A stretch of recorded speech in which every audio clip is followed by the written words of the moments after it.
Хунь Тяньди первым стал богом на континенте. Это факт согласно оригиналу. Но когда Сяо Янь достигнет этого легендарного класса Доуди, это связано с наследием Тоше. Помимо зародышевой пилюли божественного ранга, в пещере Тоше скрывалось более ценное сокровище – божественная сущность. Это то, чего не хватало пиковым святым 9 звезд на континенте Доуци. Это то, чего не хватало легендарному Сяо Яню, чтобы пробиться в класс Доуди.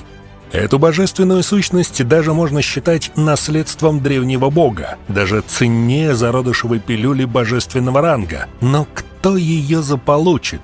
Среди присутствующих сильнейшими были Гуюань и Джукунь.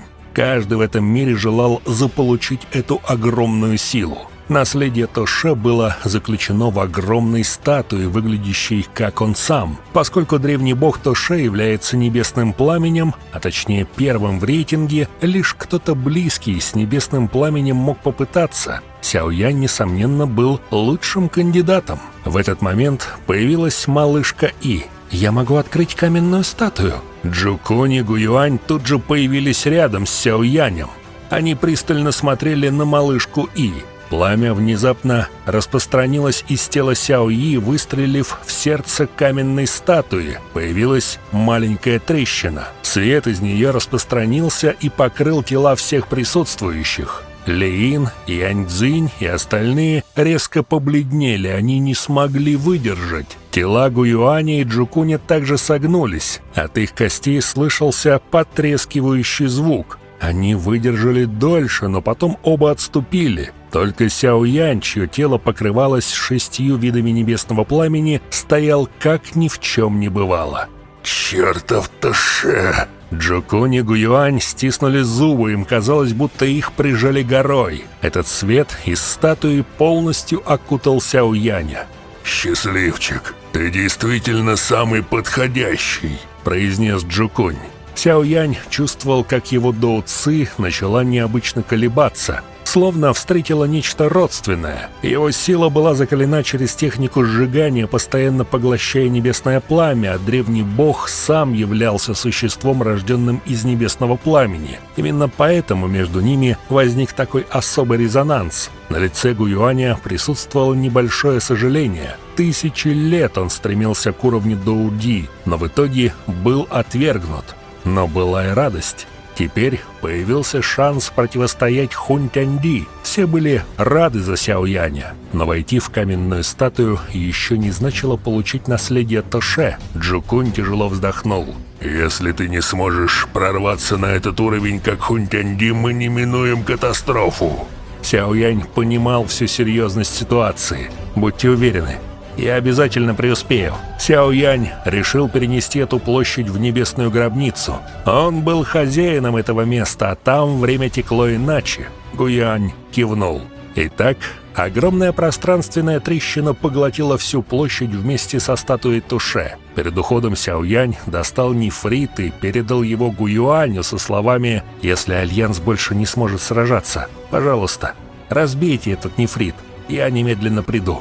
Все главы родов сложили ладони в сторону Сяо Яня. Теперь судьба мира лежит на его плечах. После того, как Сяо Янь перенес площадь в небесную гробницу, он оказался перед гигантской статуей бога Тоше. Сяо Янь поклонился, затем взлетел в воздух, остановился у огромной дыры в груди статуи. Сяо Янь понимал, насколько ужасающей была сила внутри. Даже высшие эксперты, как Гуюань и Джукунь, не смогли противостоять этому давлению.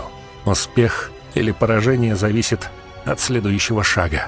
С этой мыслью он решительно шагнул вперед. Как только он вошел внутрь, Сяо Янь ощутил странную силу. Его тело, душа, кровь и самые сокровенные тайны словно оказались полностью раскрыты перед неизвестным существом. Когда Сяо Янь вновь открыл глаза, окружающий мир уже полностью изменился. Перед ним раскинулось бескрайнее море небесного пламени. Бесчисленные языки огня переливались всеми возможными цветами. Красные, фиолетовые, золотые, зеленые и серебристые. Невероятно красивая картина. Он вошел в море огня. По мере его движения различные виды небесного пламени кружились рядом, словно старые друзья. В этот момент по всему пространству прокатился глубокий голос. «Кажется, твое телосложение очень приветствуется небесным пламенем».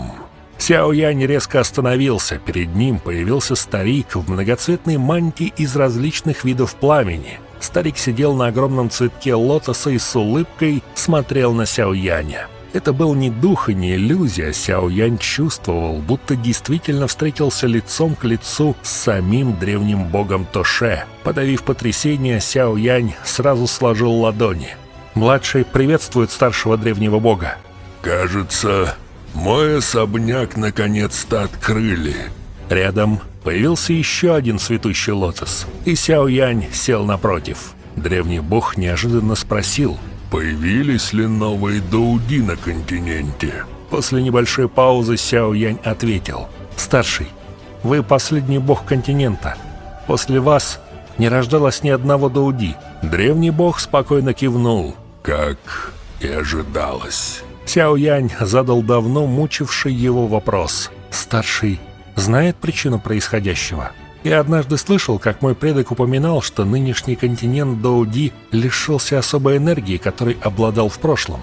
Старик ответил: «Все действительно так.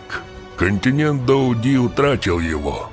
Без него любой талантливый практик остановится перед последним барьером». Сяо Янь нахмурился. «Чего же недостает?»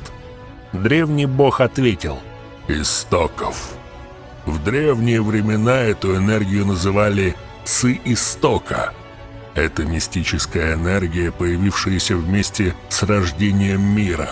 Только поглотив ее, можно прорваться к уровню Бога. Количество Ци Истока определяется в момент рождения мира. Однако эта энергия не может восстанавливаться. Каждый новый бог расходует ее часть. Постепенно ее становится все меньше и меньше, пока запасы полностью не иссякнут». Он добавил: «Боги являются существами, превосходящими сам мир, поэтому цена их появления крайне высока.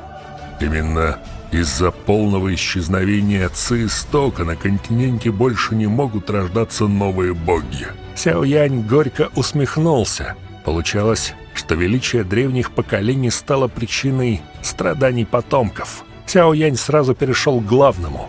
Хунь Тяньди уже заполучил зародышевую пилюлю бога.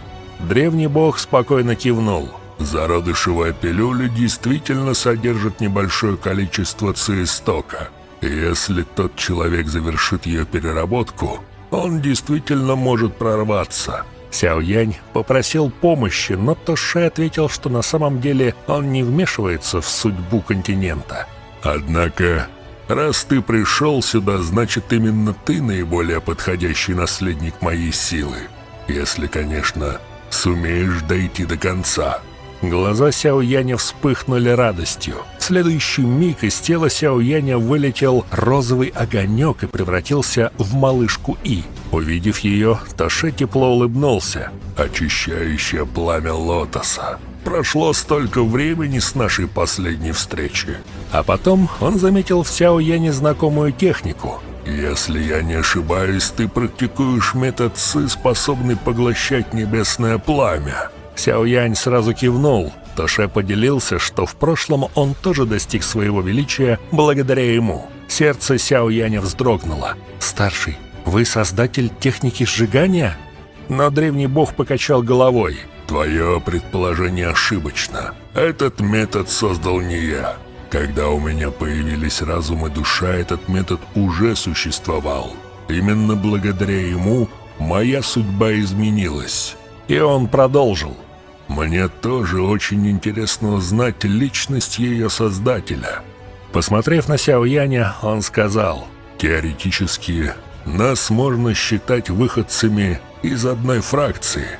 Эти слова потрясли Сяо Яня еще сильнее. Даже древний бог Тоше не был создателем техники сжигания, тогда насколько ужасающим существом был ее автор. Все бескрайнее море небесного пламени тут же пришло в движение. Огромный пламенный дракон вырвался из глубины огненного океана и быстро превратился в сверкающий лотос. На каждом его лепестке сияли семена небесного пламени. Глядя на этот лотос, древний бог Тоше произнес: «Мое наследие находится внутри него. Сумеешь ли ты прорваться к уровню бога, зависит только от твоей судьбы». Да, Сяо Яню предстоит совершить самое сложное за всю его жизнь. Ставьте лайки для продолжения. И всем пока!